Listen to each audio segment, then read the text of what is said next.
Aujourd'hui, on va parler d'un exercice essentiel à faire quand on tient un bullet journal, la migration. Bonjour et bienvenue chez Le Bugeot Bruxellois, la chaîne pour apprendre à s'organiser facilement et rapidement grâce à la méthode incroyable du bullet journal. Les liens vers ce que vous verrez dans cette vidéo seront dans la description. Quand on tient un bullet journal, on ne sait pas nécessairement par où est-ce qu'on peut commencer, on y va parfois un peu freestyle, un peu au feeling, et on se dit qu'on va comprendre au fur et à mesure du temps le fonctionnement du bullet journal. Aujourd'hui, je viens parler avec vous d'un sujet super important qui est la migration.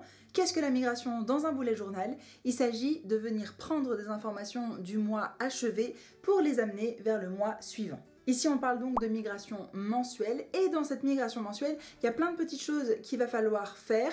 Pourquoi est-ce que je parle de cet exercice ici? Parce qu'il est essentiel de venir faire sa migration chaque fin de mois pour pouvoir faire le bilan du mois achevé, voir ce qu'on a mis en place, les objectifs que l'on a atteints, mais également les tâches que l'on n'a pas accomplies. Une tâche qui n'est pas accomplie, c'est parfois une tâche qu'on a peur de réaliser, mais également parfois une tâche qui peut être un peu parasite. C'est pour ça que l'évaluation de ces tâches durant le processus de migration est super important parce qu'on vient donc filtrer ces informations pour pouvoir aligner au mieux nos actions vers le chemin que l'on a envie de prendre. Ici, je vous emmène dans ma migration du mois de novembre. On a fini le mois d'octobre, on entame le mois de novembre, mais cette vidéo, je vous la fais maintenant. Pourquoi? Parce qu'en réalité, cet exercice de migration, il est valable pour chaque mois de l'année. En quoi consiste l'exercice? Eh bien, tout simplement, nous allons regarder les éléments qui ont été annotés pendant ce mois précédent, ce mois achevé. On vient regarder les tâches que l'on n'a pas réalisées, les objectifs que l'on n'a pas atteints, les trackers qu'on n'a peut-être pas remplis, mais également tout ce qu'on a rempli, évidemment, pour pouvoir faire un peu le bilan de ce qu'on a réussi à mettre en place ou au contraire ce qui a été plus difficile. Au moment où vous tombez sur une tâche qui n'a pas été réalisée, c'est le moment intéressant de venir filtrer, se poser certaines questions avant de la noter tout simplement dans le mois suivant. Pourquoi? Parce que parfois on traîne des tâches qui ne sont pas utiles, qui ne nous apportent rien et qu'on pourrait en fait abandonner pour pouvoir dépenser son énergie dans quelque chose de bien plus intéressant. Donc quand on voit une tâche, on se pose la question suivante: est-ce qu'elle est toujours d'actualité? Est-ce qu'elle fait toujours sens dans ce que j'ai envie d'accomplir? Est-ce qu'elle est indispensable? Est-ce qu'elle est obligatoire? Ou est-ce qu'elle est importante pour moi? Si la réponse est non, vous pouvez rayer cette tâche. En revanche, si vous vous dites oui, effectivement, je postpose cette tâche depuis un moment, mais vraiment je dois la réaliser, à ce moment-là, il est intéressant de vous poser certaines questions. Tout d'abord, ne culpabilisez pas. Demandez-vous pourquoi est-ce que vous n'avez pas réussi à faire cette tâche. Est-ce que c'est parce que vous manquiez de temps, d'énergie, de moyens, d'argent, parce que vous aviez peut-être peur de mener à bien cette tâche qui emmène d'autres tâches qui vont s'en suivre? Demandez-vous pourquoi et surtout qu'est-ce que vous allez pouvoir mettre en place pour mener à bien cette tâche. C'est donc à ce moment-là qu'on vient poser des actions pour pouvoir faciliter la mise en œuvre de cette tâche et ainsi pouvoir la reporter dans la case qui lui est dédiée. La question est donc de savoir où est-ce qu'on va pouvoir reporter cette fameuse tâche. Vous avez trois possibilités. La première, c'est de récupérer la tâche pour la mettre dans une to-do mensuelle. Ici, ce sera donc une tâche qui sera réalisée au fur et à mesure du mois. Si vous voulez la prioriser, je vous conseille de mettre un petit symbole devant, histoire que vous puissiez bien la mettre en évidence. Moi, par exemple, je mets des points d'exclamation juste avant ma tâche. Vous pouvez également mettre cette tâche dans votre weekly spread, dans votre journée de la semaine, parce que comme ça, vous êtes sûr que vous allez vraiment vous focaliser sur cette tâche et la mener à bien d'ici la fin de la semaine. On la traîne pas, on la postpose pas. Et enfin, vous pouvez la mettre dans une page de collection dédiée si vous l'avez fait. Par exemple, si jamais vous voulez mettre un avis parce que vous avez fini une lecture et que vous aimez bien donner votre petit avis, votre petite revue, eh bien, si vous avez une page de collection dédiée au début de votre bullet journal dans lequel vous retranscrivez tous vos avis de vos lectures, eh bien, c'est l'occasion de le noter à cet endroit-là. Je vous retrouve donc tout de suite dans le plan suivant dans lequel on va s'occuper de la migration de mon mois d'octobre vers mon mois de novembre. Par souci de confidentialité, vous me verrez face caméra parce que j'ai pas envie de vous montrer tout de suite mon Bugeot à proprement parler parce que j'utilise vraiment mon bullet journal et que ça m'embêtait un peu de montrer tout ça sur les réseaux sociaux. En revanche, à la fin de la vidéo, je vous ferai un petit récapitulatif de mon bullet journal une fois rempli, comme ça vous pouvez quand même apercevoir les pages. Je flouterai ce qui est nécessaire, mais vous aurez quand même une idée de comment est-ce que j'ai complété mes pages.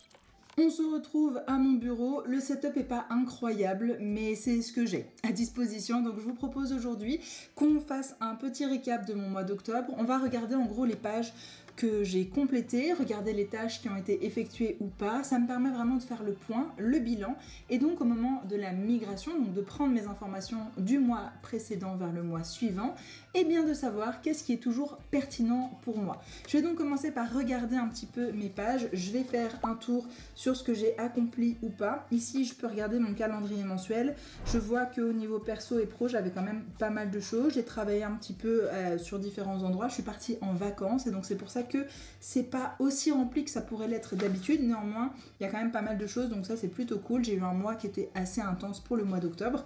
Ensuite, je regarde mes objectifs. Premier objectif, c'était de profiter de mes vacances, ça c'est fait. Ensuite, j'avais créé du contenu régulièrement sur les différentes plateformes. Si je devais être objective, je dirais quand même que j'étais assez régulière, pas sur toutes les plateformes. Pinterest, j'ai pas publié régulièrement, Tokotok non plus.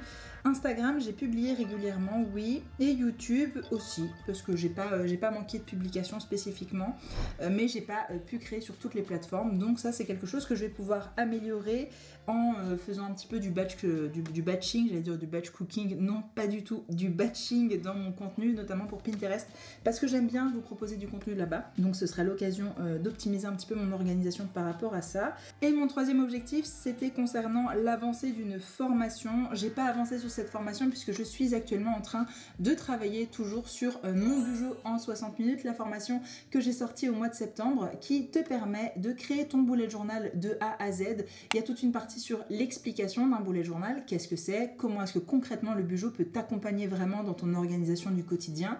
Il y a une partie introspection où à ce moment-là, tu vas vraiment venir te poser des questions sur comment réduire ta charge mentale. On va t'accompagner là-dedans pour que tu sois beaucoup plus sereine. Et ensuite, on a la partie très chouette de la création de ton bullet journal où je viens t'accompagner dans le choix de tes pages, comment organiser tes pages, comment les agencer pour que tu aies vraiment un outil fonctionnel. Et tout cela est possible en seulement 1 heure de temps. Donc voilà un petit peu pour cette formation. D'ailleurs, je te mets le lien dans la description si tu veux en savoir plus. Pour cet objectif, je vais donc attendre un petit peu puisque ma formation actuelle me prend déjà beaucoup de temps, d'énergie. Je m'occupe beaucoup de mes clientes et donc j'ai vraiment envie de leur offrir un cadre qui soit optimal et j'ai pas envie de me lancer tout de suite dans une autre formation. Donc ce sera, je pense, pour l'année prochaine. Mais restez connectés parce que j'ai des très très belles pépites qui sont en cours et sur lesquelles je travaille. Donc j'ai globalement rempli un objectif et demi sur 3 puisque mes vacances j'en ai profité à 100% et j'ai créé du contenu sur 2 plateformes sur 4, donc c'est plutôt pas mal. Je trouve que c'est assez bien. On passe donc à la to-do mensuelle. Je viens regarder un petit peu. Alors, crayonner le planning de mi-novembre, ça c'est déjà fait. Fixer mes congés 2025, c'est fait. Regardez pour la page de vente, ça il faut que je le fasse, je vais le prioriser. Acheter carnet Bujo chez Action. Ouais, je trouve plus de carnet. J'aurais bien aimé vous faire un crash test des carnets Action, mais malheureusement je n'en trouve pas. Donc bon, on verra. Je mets ça un petit peu de côté. Ça c'est pour le pro kiné. Calendrier de contenu sur les réseaux sociaux, ça c'est ce que j'ai déjà fait. Donc au global, j'ai quand même rempli pas mal de mes tâches. Je vais reporter quelques éléments qui seront primordiaux. Ici, je sors donc ma to-do. Je note ça dans un MB60 et quand j'ai reporté ma tâche, je fais une petite flèche vers l'avant pour dire que j'ai déjà noté ça pour plus tard. Ici, je mets un élément de ma to-do mensuelle dans une page de collection dédiée. Non, ça, c'est pas urgent du tout. Ah, non, c'est pas urgent. Ça peut attendre. Carnet Bujo, pareil. Action, c'est pas urgent. Oui, ça c'est fait. Ici, je mets ça dans ma to-do parce que j'ai pas de page dédiée, mais c'est important. Je vais mettre un petit point d'exclamation à côté. Voilà, ça c'est reporté. Oui, ça je voulais faire. Je note pareil dans ma to-do. Ah oui, et ça c'est relou, mais je dois le faire. Je le note pour une weekly. Donc là, je regarde mon calendrier pro qui est sur mon téléphone pour le coup. Et alors je regarde quand est-ce que j'aurai le temps de faire ça. Quand est-ce que j'aurai le temps de faire ça? Je dirais lundi après-midi. Hop, je vais regarder ça. Et je note ici une tâche que je dois reporter mais que je veux pas postposer parce que c'est vraiment le genre de tâches qui sont pas compliquées à faire mais qu'il faut faire.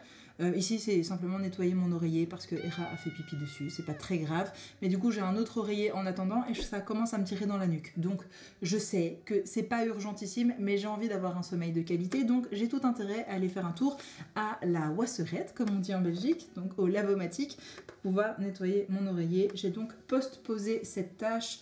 Ce sera prévu donc pour la semaine prochaine, je l'espère. On continue ici avec les pages. Donc ouais, ça c'est ma boîte à contenu du mois. Je vais faire... je vais ajouter ça dans mon Notion. Ici, si jamais ça vous intéresse, je vous ferai peut-être une vidéo de comment est-ce que je m'organise parce qu'effectivement, j'utilise mon bullet journal, mais j'utilise également mon téléphone. C'est notamment le cas pour tout ce qui est création de contenu, calendrier de contenu, parce que ici, je peux modifier, je peux moduler, je peux faire glisser, déposer un élément d'un endroit à un autre, ce que je ne peux pas faire dans mon bullet journal, et donc voilà, je trouve que c'est moins pratique.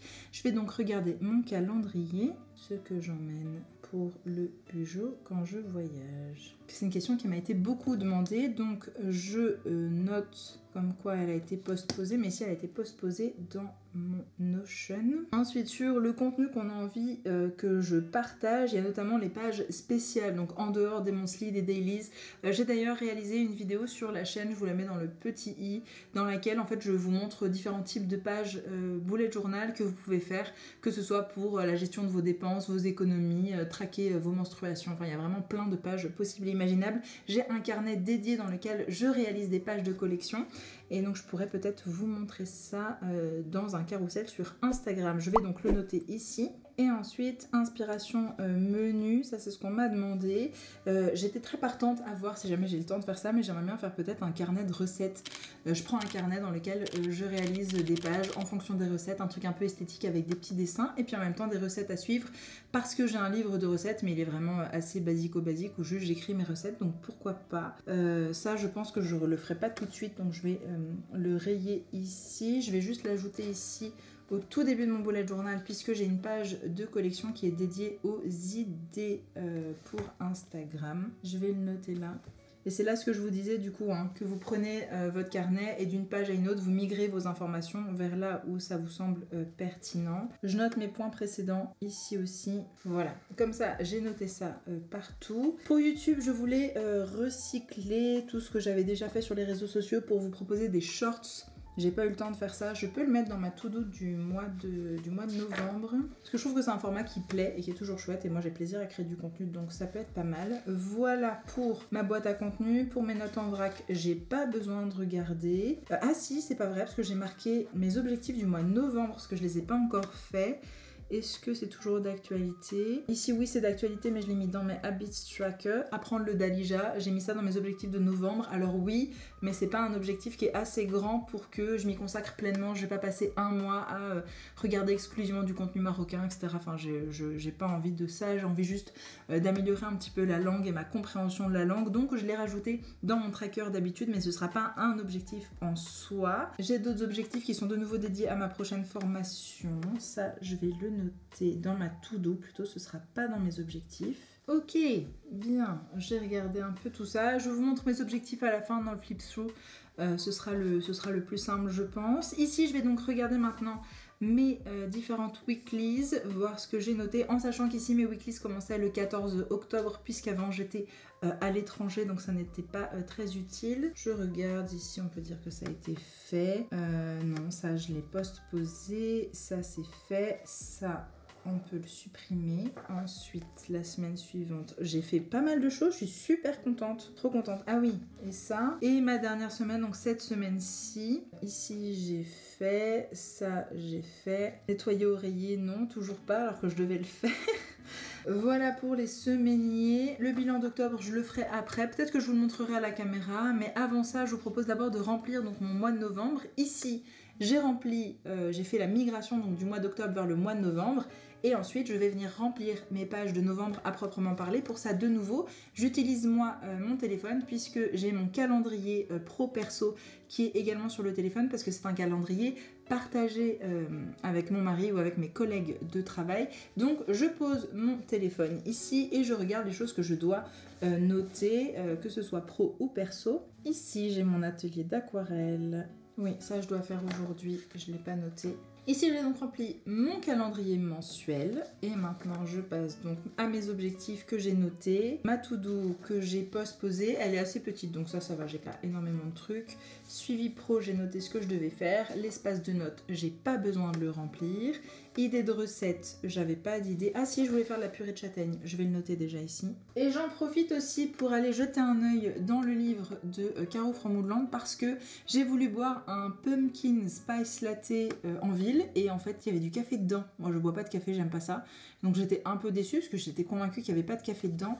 Donc je vais regarder un peu dans le livre de Caro ce qu'elle propose parce que du coup j'ai bien envie quand même de me boire ça une fois au moins et que j'ai pas pu me faire ça. Donc voilà. Après c'est pas trop tard non plus. Ah, en fait c'est un pumpkin spice tea latte. Elle le précise. Et dedans, il y a de la purée de citrouille, du sirop d'érable, l'extrait de vanille, de la cardamome. Oh, c'est trop bien. C'est ça. Bon, eh ben écoutez, je vais rajouter ça dans ma liste de recettes parce que j'ai envie, moi, de me faire un pumpkin spice tea latte. Je suis trop contente parce que cet automne, j'ai essayé plein de trucs un peu différents. Par exemple, j'ai acheté du coin. Parce que je voudrais cuisiner du coin, je pense que je vais faire ça d'ailleurs cet après-midi.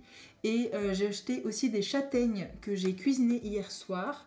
Et on peut en faire en fait de la purée de châtaigne. On peut en manger soit de manière salée, soit de manière sucrée. Et je trouve que la châtaigne c'est tellement bon. Donc voilà, j'ai mes petites recettes que j'ai envie d'essayer pour le mois prochain. Et d'ailleurs, j'avais fait une page au vol sur le mois d'octobre avec ce que je voulais essayer. Et ben voilà, pumpkin spice tea latte, velouté de châtaigne. Ah, j'ai marqué purée, c'est un velouté que je voulais faire. Vous voyez à quel point j'ai le cerveau connecté, c'est que je me suis souvenue que je voulais faire ça dans mes recettes. Du crumble de potimarron. Parce que c'est vrai que j'aime bien le crumble, c'est quand même assez bon. Hop, et voilà, j'ai tout migré, donc c'est parfait. Tracker d'habitude, ça ce sera pour aujourd'hui, fin de journée, que je le remplirai. Cadeau de Noël, j'ai pas encore eu d'idée de ce que je voulais offrir. Et pour mes weekly, je peux déjà noter donc en fonction de ma calendrier mensuel. Je regarde mon calendrier mensuel et donc, oui c'est ça, ma collègue est là, tac, ici. Voilà, donc j'ai tout rempli, ça c'est très bien. Ma première semaine est remplie. Je remplis pas mes weeklies à l'avance, je les fais d'une semaine sur l'autre parce que ça me permet justement de pouvoir balayer un petit peu tous les éléments de mon mois de novembre, de savoir ce que j'ajoute ou pas. Je comprends pas cet oiseau qui a envie de s'exprimer, on a compris qu'il était là. Bref, mais je vous emmène tout de suite regarder le résultat final de mes pages du mois de novembre. Voilà donc le résultat pour mes pages du mois de novembre. Ici c'est la page de garde. Là vous pouvez voir donc le remplissage de ma monthly avec tous les différents éléments que j'ai récupérés du mois précédent et que j'ai ajouté également à partir de mon calendrier sur mon téléphone. Ensuite on continue avec la page objectifs et to do. Dans mes objectifs, il y a un premier objectif que je garde pour moi, un objectif ici, préparer YouTube pour Noël, puisque j'ai envie de vous proposer du contenu pour la fin de l'année, donc il faut que je m'y attelle et que j'anticipe un petit peu tout. J'ai également reprendre le sport parce que j'ai vraiment envie de reprendre une activité physique parce que j'ai complètement laissé tomber alors que ça m'a fait énormément de bien de faire du sport à l'époque, donc j'ai vraiment envie de m'y remettre. Ma to-do, je l'ai complétée comme vous pouvez le voir. Ici, suivi pro, j'ai mis une petite note parce qu'elle traînait depuis un moment et c'est une tâche que je dois absolument prioriser et boucler pour la fin novembre.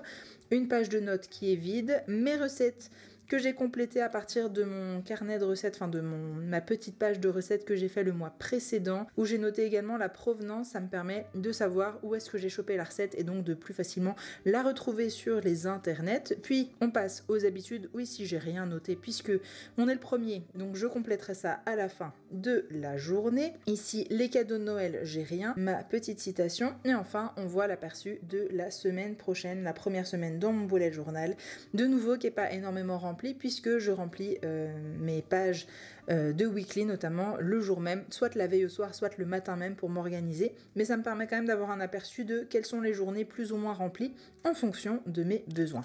Et voilà pour la migration dans mon bullet journal. J'espère que cette vidéo vous a plu, que vous avez appris des choses et que ça a été intéressant pour vous. Si jamais c'est le cas, n'hésitez pas à me lâcher un petit like, à me dire dans les commentaires si vous avez une autre méthode d'organisation, que ce soit le bullet journal, utiliser Notion, un calendrier, peu importe. Dites-moi un petit peu ça. Et si jamais vous avez envie de vous lancer dans l'aventure bullet journal, mais que de nouveau vous ne savez pas par où commencer, mon Bujo en 60 minutes est dans la description, je vous le mets juste en bas. Je vous remercie d'avoir passé ce temps en ma compagnie. Je vous souhaite une très bonne journée et je vous dis surtout à très bientôt pour une nouvelle vidéo. Salut!